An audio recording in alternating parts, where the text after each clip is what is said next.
آج جمعہ تفریح کا دن ہے، آج جمعہ جوئے کا دن ہے، آج جمعہ شراب پینے کا دن ہے، آج جمعہ کھیل تماشا بے حیائی بدماشی کا دن لوگوں نے بنا لیا۔ حالانکہ حضور کریم صلی اللہ علیہ وسلم نے فرمایا جمعے کے دن ایک گھڑی ایسی آتی ہے جو مانگو وہی ملتا ہے، جس حال میں کچھ کوئی مشغول ہوگا وہی اس کی زندگی کا مستقل ذریعہ بن جائے گا۔ کون سمجھائے تمہیں؟ کس کے اندر طاقت اور جرت ہے کہ قوم کے دھارا پھیر سکے اور قوم کے رخ کو پھیر سکے؟ السلام علیکم ورحمۃ اللہ وبرکاتہ۔ دوستو، امید ہے آپ تمام خیریت سے ہوں گے۔ تو میں آپ لوگوں کے سامنے قاری حنیف ملتانی کا بیان لے کر حاضر ہوا ہوں، جو آپ لوگوں کو بہت زیادہ فائدہ پہنچائے گا۔ تو چلیں بیان کو سنتے ہیں، تو میرے ساتھ آپ بھی سنیے گا۔ آج جمعہ تفریح کا دن ہے، آج جمعہ جوئے کا دن ہے، آج جمعہ شراب پینے کا دن ہے، آج جمعہ کھیل تماشا بے حیائی بدماشی کا دن لوگوں نے بنا لیا۔ ایک ہمارا ماحول ہے، آپ ذرا توجہ فرمائیں۔ جمعے کے دن فلموں میں رش ہے، جمعے کے دن سینما کے ٹکٹ کا رش ہے، جمعے کے دن VCR بہت زیادہ چلتے ہیں، جمعے کے دن ٹیلی ویژن پہ بڑا رش ہوتا ہے، جمعے کے دن بدماشی ہے، جوا ہے، بے حیائی، زیادہ سے زیادہ بے حیائی جمعے کے دن ہوتی ہے۔ حالانکہ حضور کریم صلی اللہ علیہ وسلم نے فرمایا جمعے کے دن ایک گھڑی ایسی آتی ہے جو مانگو وہی ملتا ہے، جس حال میں کچھ کوئی مشغول ہوگا وہی اس کی زندگی کا مستقل ذریعہ بن جائے گا۔ کون سمجھائے تمہیں؟ کس کے اندر طاقت اور جرت ہے کہ قوم کے دھارا پھیر سکے اور قوم کے رخ کو پھیر سکے؟ کون پھیر سکتا ہے؟ اس لیے قرآن کریم نے بار بار للکارا اور فرمایا افلم یہد لہم کم اہلکنا قبلہم من القرون، کرنے والوں، بدماشی کرنے والوں، بے غیرت کمینوں، بعد آؤ۔ جب میرا قہر جوش میں آئے گا پھر ایک دو کو نہیں، پھر بستی کی بستی، ملک کے ملک اجاڑ کے رکھ دوں گا۔ افلم یہد لہم کم اہلکنا قبلہم من القرون،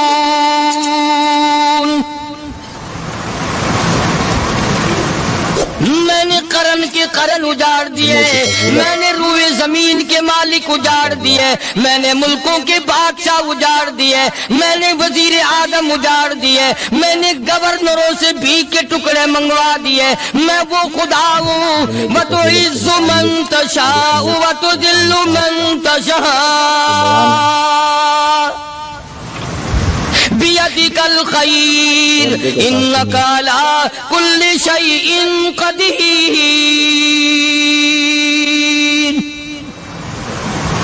سارا نظام میرے ہاتھ میں ہے، تبارک الذی بیدہ الملک، برکتیں میرے پاس ہے، رحمت میرے پاس ہے، خیر میرے پاس ہے، بھلائی میرے پاس ہے، سلامتی کے خزانے میرے پاس ہے، امن کے خزانے میرے پاس ہے۔ وَهُوَ عَلَى بِيَدِهِ الْمُلْكُ، ملک میں راج میرا، وَهُوَ عَلَى كُلِّ شَيْءٍ قَدِيرٌ۔ ذرے ذرے پہ قبضہ میرا، پتے پتے پہ قبضہ میرا، پہاڑ کی ایک ایک کنکر پہ قبضہ میرا، سمندر کے قطرے قطرے پہ قبضہ میرا۔ تو ہوتا کون آ کر کرنے والا؟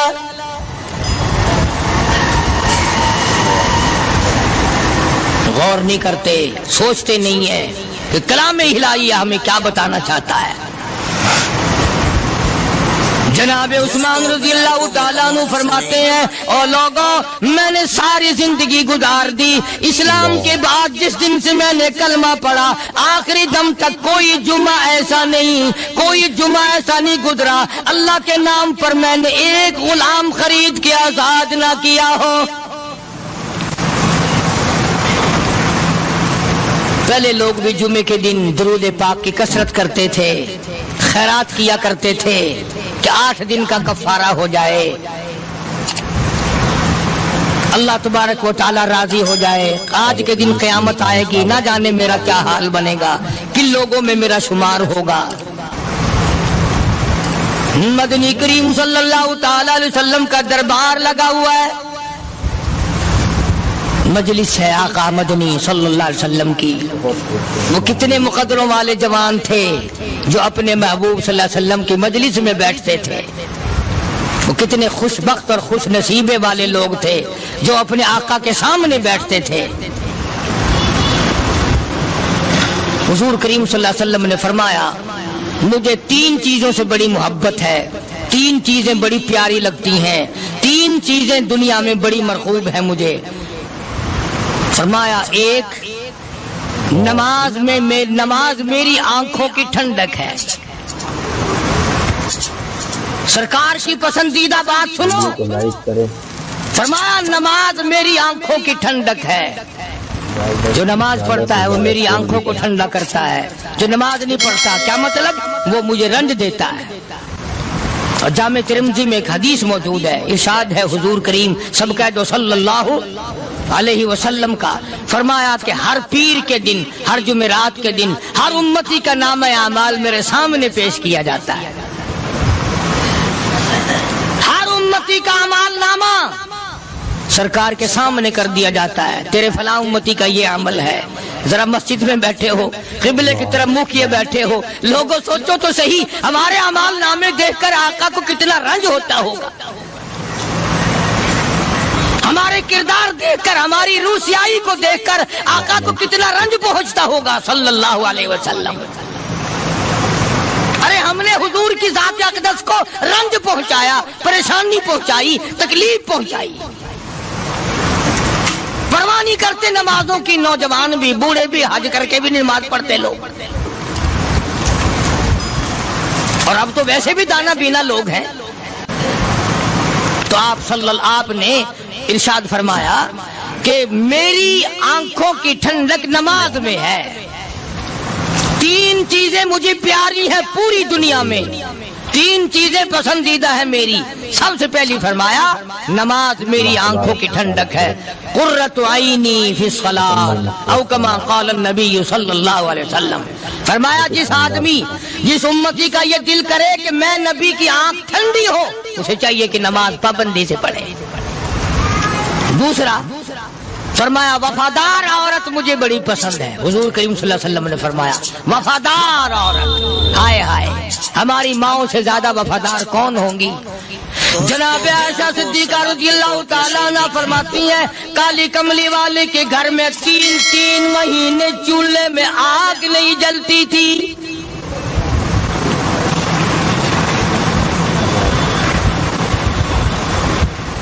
دوسروں کے واسطے ہے سیم و زر و گوہر, اور اپنا یہ حال ہے کہ چولہا ہے بجھا ہوا.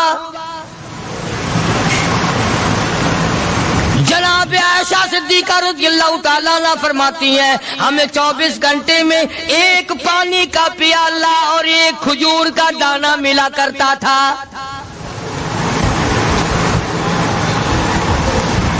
کبھی اپنی ماہوں کی خوراک تو دیکھو, خرچہ تو دیکھو. اور اگلی بات سنو تو حیران ہو جاؤ. جناب عائشہ صدیقہ رضی اللہ تعالیٰ عنہ فرماتی ہیں اس پیالے اور کھجور کی قدر بھی تب ہوئی جب وہ بھی نہ ملی. پیسوں کو برباد کرنے والوں, بے قدری کرنے والوں, ذرا سوچو تو صحیح کہ کیا گھر ہے محمد عربی سب کہہ دو صلی اللہ علیہ وسلم کا. اسی گھر سے خیر و برکت ملی صحابہ کرام کو, لیکن دنیا نہ تھی, بلڈنگ نہ تھی, کوٹھی نہ تھی, بنگلہ نہ تھا, چہل پہل نہ تھی. اچھا ایک بات اور آج یاد کر کے لے جاؤ, یہ تو مجبوری ہوئی نا, یہ تو ایک مجبوری ہوئی, پریشانی ہوئی, محتاجی ہوئی کہ پانی کا 1 پیالہ اور 1 کھجور کا دانہ ملتا تھا. اور اگلی بات سنو تو حیران ہو جاؤ. مجبوری اور چیز ہے, اختیار سے کرنا اور چیز ہے. جناب فاروق اعظم رضی اللہ تعالیٰ عنہ کی حکومت ہے. عائشہ صدیقہ رضی اللہ تعالیٰ عنہ سال کا خرچہ 12,000 روپیہ بوری میں بھر کر حضرت عمر نے حضرت عائشہ کے گھر پہنچا دیا. لو تمہارا یہ سال کا خرچہ آ گیا. سال کا خرچہ حضرت عمر رضی اللہ تعالیٰ عنہ نے جناب عائشہ صدیقہ رضی اللہ تعالیٰ عنہ کے پاس بھیجا. اتنا بڑا بورا بھر کر آیا. اللہ غنی، بجائے خوش ہونے کے، بجائے مچلنے کے، بجائے فخر کرنے کے، اپنی خادمہ سے فرمانے لگی، حضرت عائشہ خادمہ سے فرمانے لگی، میں نے تو اپنے محبوب صلی اللہ علیہ وسلم کے پیٹ پہ پتھر دیکھے، میں نے تو کالی کملی والے کو فاقے کرتے دیکھا. خادمہ سے فرمانے لگی، اس بوری کے اور میرے درمیان میں کپڑا لٹکا دے، میری آنکھ دیکھنا گوارا نہیں کرتی، میری آنکھ دیکھنا بھی گوارا نہیں کرتی. اس نے کپڑا لٹکا دیا. اس کے بعد خادمہ سے فرمانے لگی، مدینے میں اعلان کراؤ، جس کو خیرات چاہیے وہ عائشہ کے دروازے سے آ کے لے جائے رضی اللہ تعالیٰ عنہ. سارے مدینے میں اعلان ہوگا، خیرات لینے والے آ جاؤ. شیئر ضرور کریں. ایک اور بات تھی اس وقت میں، ضرورت مند جاتا تھا، یہ نہیں کہ ٹیبک میں ہزاروں روپیہ پڑا ہوا پھر بھی مانگ کے کھانا ہے، جیب میں ہزاروں روپیہ پھر بھی مانگنا ہے، پلے سے نہیں کھانا. کہ جتنے بھیک مانگے ہیں نا بھیک مانگنے والے، 1 کروڑ روپیہ دے دو انشاءاللہ شام کو پھر بھی مانگے گا. اس کے مقدر میں بھیک مانگنا ہے. فرمانے لگی کچھ نہیں ہے. وہ خادمہ کہنے لگی کچھ نہیں ہے. اب وہ خادمہ کہنے لگی کہ اگر 1 ٹکے کا گوشت منگوا لیتی تو تم بھی اپنا روزہ کھول لیتی، گوشت سے میں بھی کھا لیتی. کیا جواب دیا اما عائشہ صدیقہ رضی اللہ تعالیٰ عنہ نے؟ فرمانے لگی، اب تانا دینے سے کیا فائدہ، تو نے اس وقت یاد کیوں نہیں دلایا؟ اس لیے میں نے یہ واقعہ سنا دیا کہ پہلی بار سن کر کے تو آپ لوگوں کے دل میں بھی یہ بات آئی ہے نا کہ جی مجبوری ہے، چوری تو وہ کرنے سے رہی بیچاری، پریشانی جو ہوئی، غربت جو ہوئی، تنگی جو ہوئی، چلو پانی کا پیالے پہ گزر کیا. اور نہیں، یہ حضرات اختیاری بھی فاقہ کرتے تھے. اب 12,000 آیا اور افطار کرنے کے لیے چھچوا رہے، کھجور بھی نہیں. اور ہم تو خدا جانے کب کب تک کا انتظام سوچتے ہیں، پوتے پوتیوں تک کا انتظام جب تک نہ کر لیں اور اولاد در اولاد تک کا انتظام نہ کر دیں، اس وقت تک ہماری تسلی تو ہوتی نہیں. اسی کو مجذوب نے بڑے عجیب طریقے سے سمجھایا، کہتا ہے کہ آنے والی کس سے ٹالی جائے گی، آنے والی کس سے ٹالی جائے گی، اور جان ٹھہری جانے والی جائے گی، روح رگ رگ سے نکالی جائے گی، تجھ پہ ایک دن خاک ڈالی جائے گی. تیرے رشتہ دار عزیز اقربا دھڑا دھڑ مٹی پھینک کے ایسے آئیں گے گویا تجھے پہچانتے بھی نہیں. بڑی بڑی عجیب باتیں کہی مجذوب علیہ رحمت نے. اللہ کی رحمت نازل ہو اس کی قبر مبارک پہ آمین کا. کہتا ہے سب کی سب ہیں راہ روے کوئے فنا، سب چل رہے ہیں فنا کی طرف. اب یہ جو ہم لوگ بیٹھے ہیں نا خوش ہو رہے ہیں، میری 50 سال عمر ہو گئی، میری 60 سال عمر ہو گئی، میری 40 سال عمر ہو گئی، میری 30 سال کم عمر ہو گئی. اور اصل بات ہمارے دماغ میں، اپنے آپ کو آخرت کے لیے جس قدر ممکن ہو سکے تیاری کریں. آج کل بڑی رات ہے، سویرے اٹھو، کم سے کم صبح و شام ہر آدمی 1 تسبیح درود شریف کی، 1 تسبیح استغفار کی، اور 1 تسبیح تیسرے کلمے کی. یہ تو کم سے کم ہو ہی جائے. بکواس کرتے سو جاتے ہیں، بکواس کرتے اٹھ جاتے ہیں. بھلا ہے کوئی زندگی کا معاملہ؟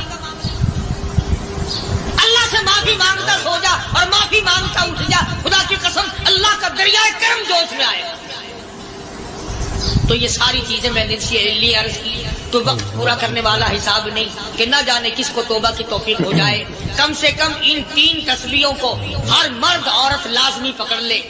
1 تسبیح درود شریف کی، 1 تسبیح سبحان اللہ والحمدللہ ولا الہ الا اللہ واللہ اکبر ولا حول ولا قوۃ الا باللہ العلی العظیم، اور 1 تسبیح استغفر اللہ الذی لا الہ الا هو الحی القیوم واتوب الیہ، یا استغفر اللہ ربی من کل ذنب واتوب الیہ، اور 1 تسبیح درود شریف کی اللہم صلی علی سیدنا مولانا محمد وعلی آل سیدنا مولانا محمد مبارک وسلم وصلی علیہ. جب ایک مرتبہ درود بندہ پڑھے گا 10 بار اللہ کی رحمت آئے گی، 10 گناہ معاف ہوں گے، 10 درجے بلند ہوں گے، 10 خطائیں معاف کر دی جائیں گی، تو کتنا بڑا اجر ہے۔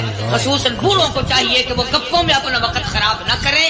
خدا کی قسم قبر میں جانے کے بعد تجھے ایک سانس کی مہلت نہیں ملے گی۔